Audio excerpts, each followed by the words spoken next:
Welcome to Subtext Discourse, a podcast which takes you behind the scenes of the art world with the unique individuals involved in the field. My name's Michael Dooney, director of JARVIS Dooney Galerie and host of the show. In today's episode, I'm speaking with Alessa Widmer, the Zurich-based curator and art historian specialised in photography, who's currently the artistic director of Switzerland's only photography-specific art fair, BASEL. Alessa tells me about how she first got into photography and the organic path that led her to this role. We touch on a few of the curatorial projects she was involved with both while studying and after graduating that influenced her career, as well as advice for aspiring curators and those curious about this profession.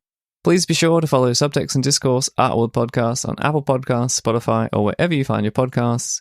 Leave a review and share the podcast with your friends. Now, without further ado, I hope you enjoy my interview with Alessa Widmer. You just got back from BASEL, or Photo BASEL last week, because you're now their artistic director. So yes. Yeah. How was that?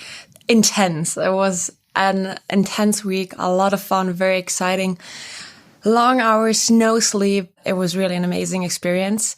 So yeah, it was last week, so I'm slowly getting my strength back. And yeah, it was just an amazing experience. I mean, I've never experienced this Art Basel week from the perspective of an art fair as working at an art fair, only as a gallerist. So yeah, I was wondering about that because we met at Photo Basel years and years ago when you were working at Fabian and Claude Walter Gallery. Yes. So you've been on the other side of being yes. at a fair. So that's a nice story because I've known Photo Basel for years now. I think I went to the first edition 8 years ago as a visitor. And after that, Fabian and Claude Walter Gallery always participated as a gallery. And since I'm a huge photo nerd, they always asked me while I was working in the gallery to support them on the fair. So yeah, I've been seeing the fair or taking part in the fair for the past few years. And I got the opportunity to curate a few special exhibitions in the past few years. So last year, Sven Eisenhut, the director of Photo Basel, asked me what my plans were, if I would be open to maybe work for Photo Basel instead of just exhibiting there. Oh, cool. And that's how this sort of thing got started. Looking back, as a gallerist working at the fair, you mostly have the hours that you have to be at the fair when it opens till it closes. Maybe you have a few dinners afterwards or breakfast before that. But working for the fair, you'll be there at 8 a.m. and you stay there till, I don't know, late in the night, which was, it was intense, but also seeing the fair being set up, taking it down, seeing how the room is empty and suddenly you're standing in an art fair. It was quite incredible. Yeah, because I know from a gallerist point of view, I know like the planning and preparation that goes as a participant, but like what's your role as artistic director?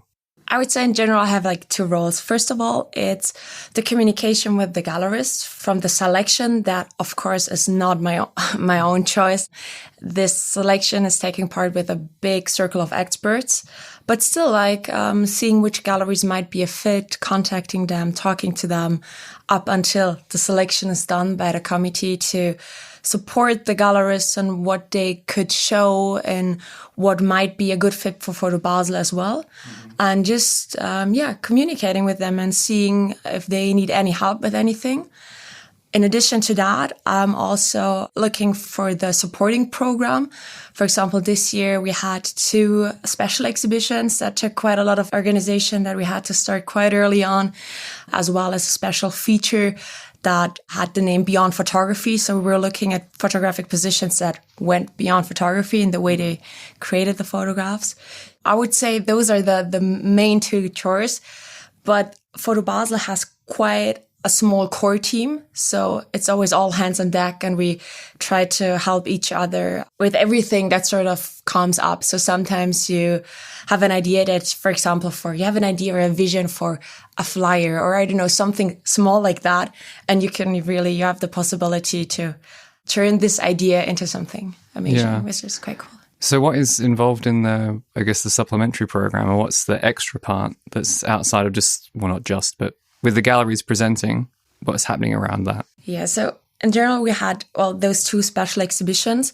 One of them was called Pure Photography, 20th Century Floral Masterworks, and was showing a selection from a private collection from Switzerland with especially vintage, but also contemporary prints from West Coast photographers. So from Imogen Cunningham to Ansel Adams, Edward Weston, up to Don Worth and others, works that were focusing on straight photography, but with a floral aspect. Mm-hmm. And we were able to show, quite a little bit of photo history there.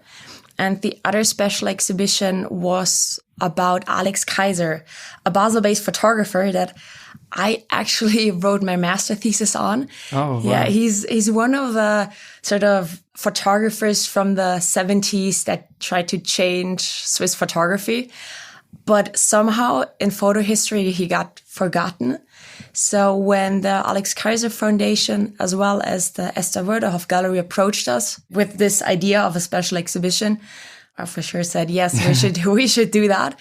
So there's those two things, but also we had a lot of guided tours, like groups from all kinds of areas, from students to collectors to curators, that wanted a guided tour around the fair. So basically to get an insight into what's going on, to talk to some gallerists.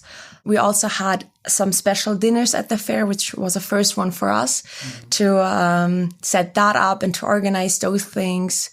A lot of book signings. And, this sort of special program starts with one idea and then sort of explodes. And we had quite a lot going on this year. Because how does Photo Basel compare to the two big known photography fairs, Photo London and Paris Photo? So Photo Basel is a boutique fair. It is not as big and very, we don't talk about the Photo Basel team. We talk about the Photo Basel family, because we're not a huge team. We know each gallerist, of course, by name, as well their assistants. This year there were around 38 galleries. Mm-hmm. So compared, for example, to Paris Photo, it's a small fair. Yeah. But that's what makes it kind of unique, because people do not only, or especially the gallerists, do not only come for Photo Basel, but also to have this atmosphere at the fair. And it's, I think it's quite a family-like atmosphere that we have going on, which makes Photo Basel one of a kind, in my opinion. Yeah. And I suppose what we can't ignore as well is it takes place during Art Basel Week. I guess, how has it grown? Because you've been there since the start, essentially, but now in a different role. But how does it sort of fit into this kind of ecosystem that happens during that week? Because I remember I went to Basel the first time years and years ago, and I probably didn't appreciate that there's not just Art Basel. There's a lot of other fairs and a lot of other exhibitions and events and activities that are happening during that very intense week. How does Photo Basel fit into all of that? I think over the last few years, quite a lot of those so-called satellite fairs came and went. Photo Basel stayed at its place at Volkshaus for the past 7 editions, so quite close to Art Basel, and has established itself, I think, as a fair that only focuses around photography. If you talk to someone about Art Basel Week and that person is with photography, you'll probably tell them, you should go to Art Basel. There are like 2 or 3 photo galleries, but if you really want to get into it, go to Photo Basel, because we have the focus there, which has over the years gotten a little bit lost at Art Basel. Of course, you have the big photography gallery players there, but it's, like those 4 or 5 galleries and that's it. Yeah.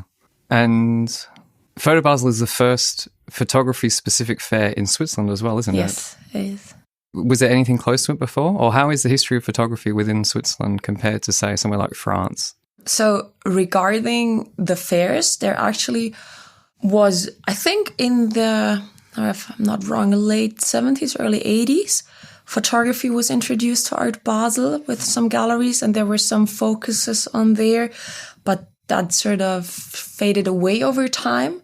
In part of photography fairs, there wasn't a lot going on. If you look back at furthermore the history of photography in Switzerland, we had like the first photo gallery open in the 70s with Anita Neugebauer in Basel. Yeah, wow. And I think it was in 1971, the Foundation for Photography, that is now Fotostiftung Schweiz, was founded. So quite late as well. And I think that plays a big part in it, why there hasn't, in the developing of photography, there hasn't been a lot of fairs like that. Yeah. So when Sven Eisenhut initiated this with quite a group of founders, that was their idea, to sort of get a fair next to one of the biggest art fairs in the world that is focused on photography. That really, during this special week, also gives photography a platform. Yeah, awesome. And this year as well, if I understand correctly, is the first year that Photo Basel Miami happens. Is that right? Yes. And are you involved with the artistic direction of the Miami edition as well? We'll see. So the thing is that when this opportunity came, I was still very, very much involved with the latest edition of Photo Basel. And since Miami is going to be at the beginning of September, there's still a little bit of time left. So maybe. Because how different are they? As I understand, Art Basel, like Hong Kong, Miami, Basel, they all exist under the same umbrella, but they're quite... Maybe they meet different audiences, or they have different presentations, and there's a different atmosphere and a different approach to each of them. I assume that will be the same with Photo Basel Miami as well? I think so. I mean, because of where the fair is centered, of course, it's also important to look at what might be of interest to show at the fair. So for Photo Basel Miami, we're collaborating with Scope Miami. So we're still discussing how much space we are getting in the fair. So depending on that, we will see how big of an impact we can have on the photography part of that fair. So yeah, the brainstorming has just begun. Okay. I can ask you later. Maybe I'll ask you in 6 months or in a year. Yeah, or 6 months. I mean, give it a few weeks probably. Okay. So I guess quite the position that you're in now, artistic director of a fairly significant art fair. What was your entry point into photography? That's actually quite a fun story, because when I moved to Zurich, I went to school in Germany and then moved back to Zurich because parts of my family are living here.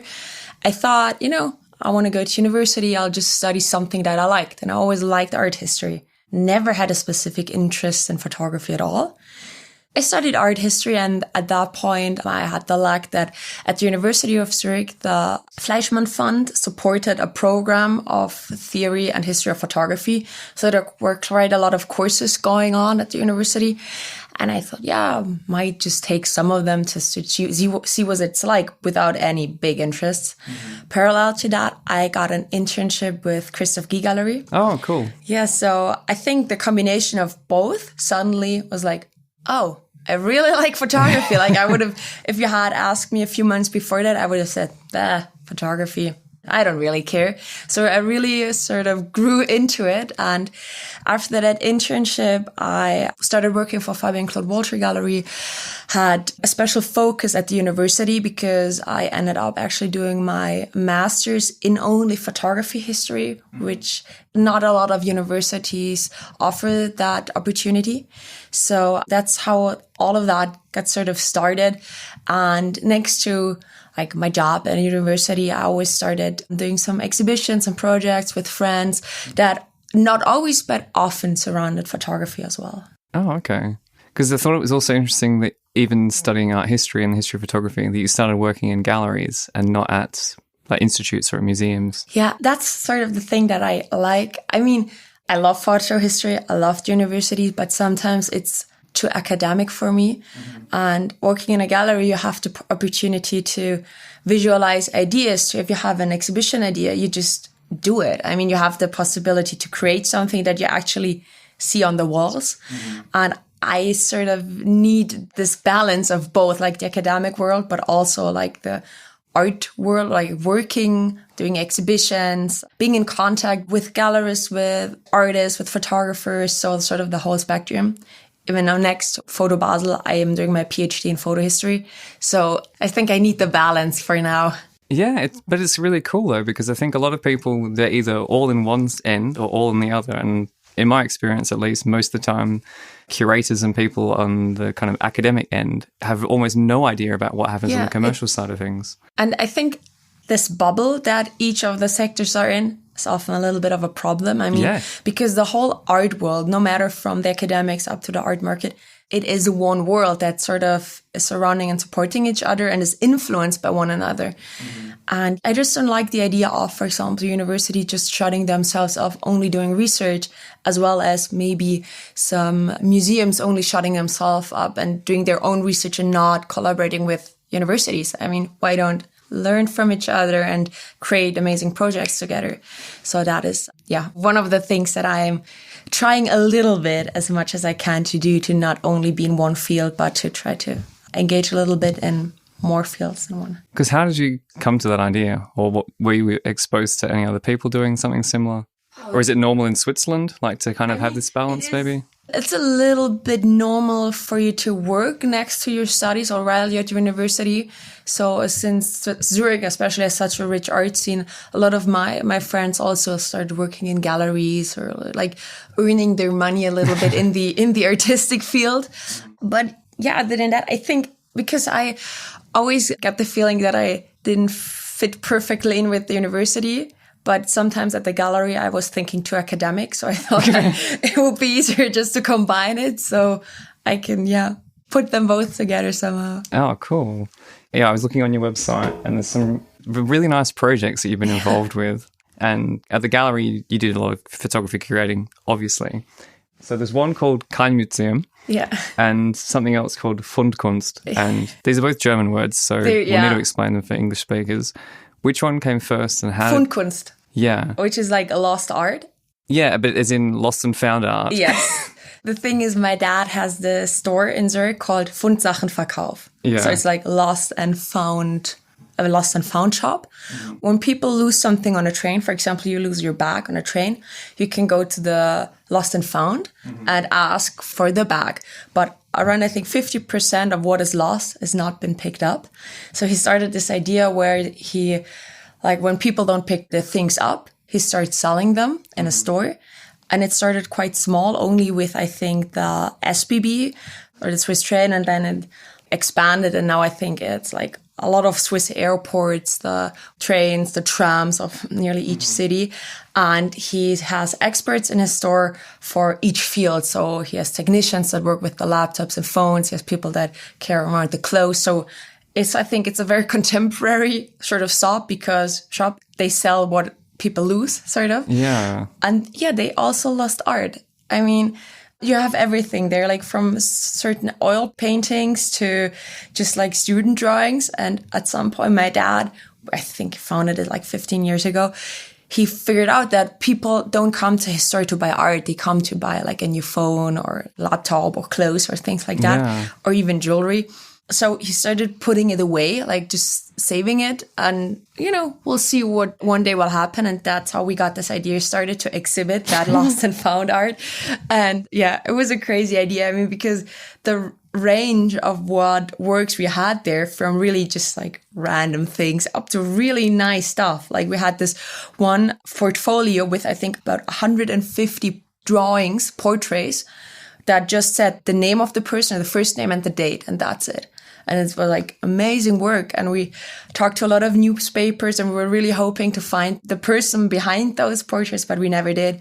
With other works that we did some research on, we actually found the owner or the artist or the history behind it. Like someone's backpack got stolen with an artwork at the airport and things like that. Yeah. So we used those stories for the exhibition and then gave those works back and sold the rest to give it a new home. It's really nice. Like when I looked it up, I didn't completely grab it from the website. I thought, what? The works were lost and found? Yeah, it's crazy. I mean, with some works, like we even had oil paintings that we had to go to an auction house. They were friends of ours, and like ask them, is this worth any money? Because we were all like young bachelor students, and they were like, yeah. Well, it's not like good enough for the auction house or not valuable enough, but you can sell it for a few $100. Well, it reminded me a bit like of that TV show, Antiques Roadshow, where people find things and they go to an auctioneer or they go to a specialist and they say, is this worth anything, or is this by somebody famous? And they say, oh yeah, you can get 300 euros for it. Oh no, this is worth nothing. Or this is worth thousands. Yeah, we even sold some things here. I think it was the Library of Lausanne? I think, no, Fribourg, because there was this Swiss race car driver, Joe Siffert, and we had photos of him that some photographer took, and even like dias and stuff. And we thought, okay, that would be amazing to exhibit, but we didn't have like a dia projector. The next day, a dia projector was lost and came to the store. Like, perfect. It was like an old school one from the 70s, so it worked out perfectly. And we had this little installation, and we thought, okay, this is something like we want to sell it, but to like a collection or something. So we sold it for a very, very fair price to the library of Fribourg because he's from there. Yeah. FUNDKUNST is always fun. Like, my dad is doing a lot of pressure on me right now because he has so much art again. Yeah. So if it's going to happen again, I'll let you know for sure. Yeah, absolutely. Like, it's such a fascinating concept that, for one, that people lose art, but then there's a place where it can go and that it can, I suppose, find a new life and continue doing things. That's a new home. It's very important for us to find nice new homes for lost art. Yeah, no, it's nice. So that was sort of the first exhibition I did. It was a lot of fun. And with a few friends that were part of that exhibition, we started an off space in Zurich called KEIN Museum, which was a tiny, tiny store that we were able to use. I think it used to be, like a kiosk. So it wasn't really set up for exhibitions, but before us, it was used for sort of an experimental art space. So we tried to do the same thing.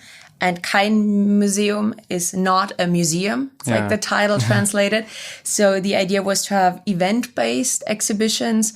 And it was a collective with quite a lot of people from all sorts of areas. So I did a few photography exhibitions there. A friend of mine did a few performances there. So we talked or get in contact with sort of the whole young arts community in Zurich.